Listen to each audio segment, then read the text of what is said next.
अब सौंप दिया इस जीवन को, अब सौंप दिया इस जीवन को, सब भार तुम्हारे हाथों में। अब सौंप दिया इस जीवन को, सब भार तुम्हारे हाथों में। साईनाथ तुम्हारे चरणों में, साईनाथ तुम्हारे चरणों में। मैं हूँ राम गुप्ता। तो हर दिन की भांति आज हम आपको श्री साई सच्चिद अध्याय 34 की पावन कथा संपन्न करने जा रहे हैं, सुनाने जा रहे हैं। तो बाबा की यह पावन कथा को प्रारंभ करने से पहले जयकारा मेरे शिरडी के साईनाथ महाराज का बोलिए, साचे दरबार की जय। बाबा की यह कथा हम बाबा की द्वारिका माई से शिरडी के साईनाथ महाराज को सुना रहे हैं। बाबा का आदेश है, बाबा के परम प्रिय मानस शिष्य और साईं बाबा सेवा आश्रम के संचालक, जिन्होंने अपना पूरा जीवन साईं की शरण में गुजार दिया, साईं की सेवा में गुजार दिया, उनके आदेश पर संसार में फैली इस महामारी को दूर करने के लिए हम बाबा को यह कथा सुना रहे हैं। तो हम जब बाबा को यह कथा सुना रहे, बाबा बड़े ध्यान से सुन रहे हैं, तो हम और आप भी इस कथा का आनंद लें और बीच में इस कथा को बिल्कुल ना छोड़ें, क्योंकि यह शिरडी के साईं का जीवन चरित्र है। हम बाबा से इसी आशा से यह कथा सुना रहे हैं कि संसार में फैली इस महामारी को बाबा दूर करें। जैसे आपने शिरडी में चक्की चला के गेहूं के आटा से हैजा की महामारी से शिरडी को बचाया था बाबा, वैसा ही कोई चमत्कार दिखा दो, इस संसार को बचा लो, बचा लो बाबा। संसार बहुत दुखी है बाबा, बहुत लोग कष्ट में है बाबा। एक बार अपनी रहम कर दो, रहम नजर कर दो साईं, रहम नजर कर दो साईं, तुम बिन कोई नहीं है साईं सहारा, रहम नजर कर दो साईं। तो चलिए शुरुआत करते हैं। साई सच्चिद अध्याय 34 की पावन कथा है। सामा के छोटे भाई की पत्नी के बारे में यहाँ पर बताया गया है। सवाली बिहिर के समीप सामा के छोटे भाई बापा जी रहते थे। एक बार उनकी पत्नी को गिल्टियों वाला प्लेग हो गया, उसे ज्वर भी हो गया और उसकी जांघ में प्लेग की 2 गिल्टियां निकल आई। बापा जी दौड़कर सामा के पास आए और सहायता के लिए चलने को कहा। सामा भयभीत हो उठे। उन्होंने सदैव की भांति बाबा के पास जाकर उन्हें नमस्कार किया और सहायता के लिए उनसे प्रार्थना की तथा भाई के घर जाने की अनुमति मांगी। बाबा ने कहा कि इतनी रात्रि व्यतीत हो चुकी है, अब इस समय तुम कहाँ जाओगे? केवल उदी ही भेज दो। ज्वर और गिल्टी की चिंता क्यों करते हो? भगवान तो अपने पिता और स्वामी हैं, वह शीघ्र ही स्वस्थ हो जाएंगी। अभी मत जाओ, प्रातः काल जाना और शीघ्र ही लौट आना। सामा को तो उस मित संजीवनी उदी पर पूर्ण विश्वास था। उसे ले जाकर उसके भाई ने थोड़ी सी उदी गिल्टी और माथे पर लगाई और कुछ जल में घोलकर रोगी को पिला दी। जैसे ही उसका सेवन किया गया, वैसा ही पसीना प्रभावित होने लगा, ज्वर मंद पड़ गया और रोगी प्रगाढ़ निद्रा में निमग्न हो गया। दूसरे दिन बापा जी ने अपनी पत्नी को स्वस्थ देखकर बड़ा आश्चर्य प्रकट किया कि ना तो ज्वर है और ना गिल्टी का कोई चिन्ह ही है। दूसरे दिन जब सामा बाबा की आज्ञा प्राप्त कर वहां पहुंचे तो अपने भाई की स्त्री को चाय बनाते देखकर उन्हें बड़ा आश्चर्य हुआ। उन्होंने अपने भाई से पूछताछ करने पर उन्हें पता चला कि बाबा की उदी ने एक रात्रि में ही रोग को समूल नष्ट कर दिया। तब सामा को बाबा के शब्दों का मर्म समझ में आया कि प्रातःकाल जाओ और शीघ्र लौट कर आओ। चाय पीकर सामा लौट आए और बाबा को प्रणाम करने के पश्चात कहने लगे कि देवा, यह क्या नाटक है? पहले बवंडर उठाकर हमें अशांत कर देते हो, फिर अपनी शीघ्र सहायता कर सब ठीक ठाक कर देते हो। बाबा ने उत्तर दिया, तुम्हें ज्ञात होगा कि कर्म पथ अति रहस्यपूर्ण है। यद्यपि मैं कुछ भी नहीं करता, फिर भी लोग मुझे ही कर्मों के लिए दोषी ठहराते हैं। मैं तो एक दर्शक मात्र ही हूँ।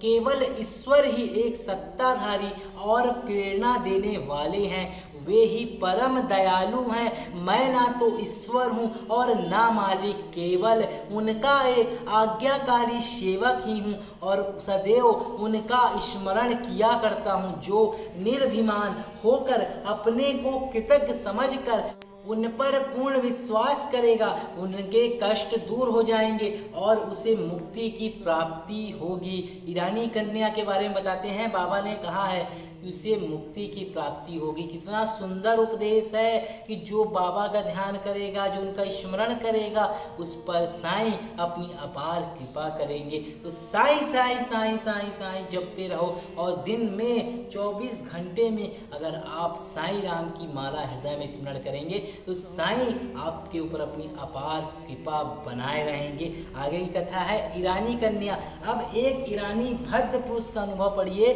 उनकी छोटी कन्या घंटे घंटे पर मूर्छित हो जाया करती थी। उसके दांत कस जाते थे, उसके हाथ पैर ऐंठ जाते थे और वह बेहोश होकर भूमि पर गिर पड़ती थी। जब नाना प्रकार के उपचारों से भी उसे कोई लाभ ना हुआ, तब कुछ लोगों ने उस ईरानी कन्या से बाबा की उदी की बहुत प्रशंसा की और कुछ लोगों ने कहा कि वह विलेपार्ला बम्बई में काका साहब दीक्षित के पास से उसे प्राप्त कर ले। तब ईरानी महाशय ने वहाँ से उदी लाकर जल में घोलकर अपनी बेटी को पिलाया। प्रारंभ में जो दौरे 1 घंटे के अंतर में आया करते थे, बाद में वे 7 घंटे के अंतर से आए और कुछ दिनों के पश्चात तो वह पूर्ण स्वस्थ हो गई। हरदा के एक महानुभाव पथरी रोग से ग्रस्त थे। यह पथरी केवल शल्य चिकित्सा द्वारा ही निकाली जा सकती थी। लोगों ने भी उन्हें बताया कि ऐसा करने का परामर्श दिया। वे बहुत ही वृद्ध तथा दुर्बल थे और अपनी दुर्बलता देखकर उन्हें शल्य चिकित्सा कराने का साहस ना हो रहा था। इस हालत में उनकी व्याधि का और इलाज ही क्या था। इसी समय नगर के ईमानदार भी वहाँ आए हुए थे। जब वे आए हुए थे जो बाबा के परम भक्त थे तथा उनके पास उदी भी थी और कुछ मित्रों के परामर्श देने पर के पुत्र ने उनसे कुछ उदी प्राप्त कर अपने वृद्ध पिता को जल में मिलाकर पीने को दी। केवल 5 मिनट में ही उदी के पेट में जाते ही पथरी मल मूत्रेंदी के द्वार से बाहर निकल गई और वह वृद्ध शीघ्र ही स्वस्थ हो गई। जिसे भी उदी है तो बाबा के वचनानुसार उदी को जल में घोलकर पिए, बाबा की कृपा होगी तो आपकी पथरी रोग दूर हो जाएगी। बम्बई की एक महिला की प्रसव पीड़ा यहाँ पर बताते हैं। बम्बई की एक कायस्थ प्रभु जाति की एक महिला को प्रसव काल में असहनीय वेदना हुआ करती थी। जब वह गर्भवती हो जाती तो बहुत घबराती और किंकृत मूढ़ हो जाया करती थी।